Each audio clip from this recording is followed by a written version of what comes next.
Happy August, beautiful people. I am coming to you today with an easy way for you to do two things. Look great to your entire database and collect a bunch of listings. So stick with me. This is something that you could implement right now, of course, and that's probably what I would suggest that you do. Forward moving though, I would actually suggest that you do this at least once a year, potentially twice a year, depending on the size of your database and your bandwidth. You need to be training your entire database that you are their real estate resource, period. And if you are their real estate resource, then why should they ever have to click on Zillow to know the value of their home? Okay. And even if you're a Zillow partner, no hating on Zillow, I'm just saying, why is that where they should be getting their information? What you need to be doing is you need to be getting the information to them. Here's what you're going to do. You're going to start working through your database. If you follow DTD2, make this what you talk about on your next round of DTD2. If you don't follow DTD2, I'm not here to judge you. That was a rhyme.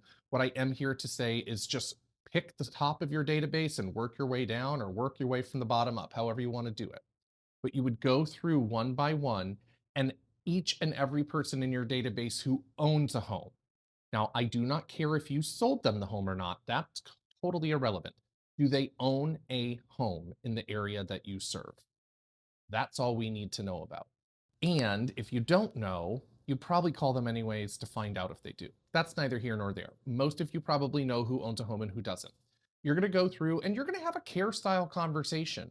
You're not going to come in hot with, hey, by the way, do you want to know how much your home is worth? That's a lot. You're going to be a human. You're going to ask them a question or two. You're going to connect with them.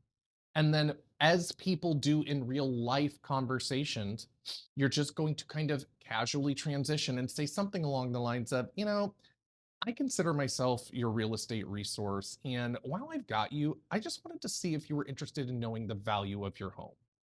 Now, don't get me wrong. A ton of people are going to say, no, I'm good, blah, blah, blah. That's fine. Okay.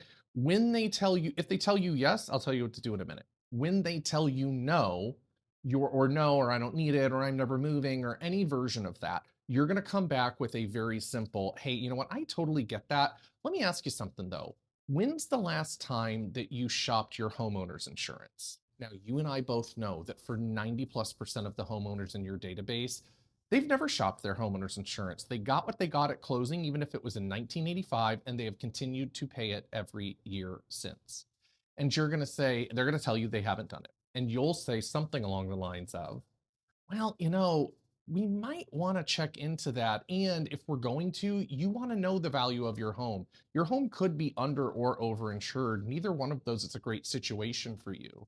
So if you're okay with it, I'd love to still get you the value of your home. And then I'd love to connect you with one of my insurance reps to make sure that you have the right coverage and that you've got the best pricing possible. This is how 100% of the people that you talk to will say, yes, get me the value of my home. Now, here's what you're going to do from there. You're going to then say, great, I'm going to put that information together. I'll shoot you a text in a couple of days when I've got that. Whatever you want to do, give them a realistic timeline so you don't look awful. And yet you'll go in, you'll do a simple comp run. You will go through the MLS. You don't need to spend hours on each CMA because they're not listing their home tomorrow. You're going to do a quick run and you're going to get back to them. And I want you on the phone with them for this. I know you probably love to text. They probably love to text.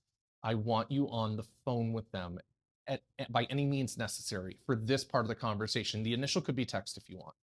But when you're giving them the value, I want you on the phone with them because here's where the magic happens. When you call them and you say your home at 123 Main Street is worth roughly, and you'd give them probably a small range to be safe because you probably haven't been in the home in a long time, potentially ever. Your home at 123 Main Street is worth, somewhere between $500,000 and $525,000 today. I need you on the phone with them because I need you to be able to hear their reaction. They're very rarely going to be like, oh, that's great, come list it for me. But they will say things like, oh, really? And you'll hear in their voice that it is higher than they expected. And now you know to poke and prod and ask a couple of questions and potentially uncover that somebody might want to sell their house, or it might just be smart for them to sell their house. Now, on the flip side of it, you might have somebody that goes, oh God, really? Like they're actually disappointed in the amount. That's fine too. That still creates a valuable conversation because you are their real estate resource. Now, of course, for the people that said they wanted to shop their insurance, you're going to do that part after that. You're going to look like a hero. Here's the point. If you go do 100 of these conversations, I'm not here to tell you you're going to take 100 listings. That's insane. But what you are doing is making the relationship more purposeful, and you're creating less of a need for them to go to outside tools. You're also likely to uncover some opportunities, and a lot of them are ones that you probably wouldn't have known about otherwise because of all the people that don't really care about the value of their home until it is different than what they expected in their mind. I'm telling you that over the years of production, this has gotten me so many listings. So whether it's once or twice a year, you are their real estate resource. You should be taking the time to get in front of them, get them the value of their home, and listen to the way that they respond so that you know if there's an opportunity there or not. I can't wait for you to tell me the first listing you took because of this conversation.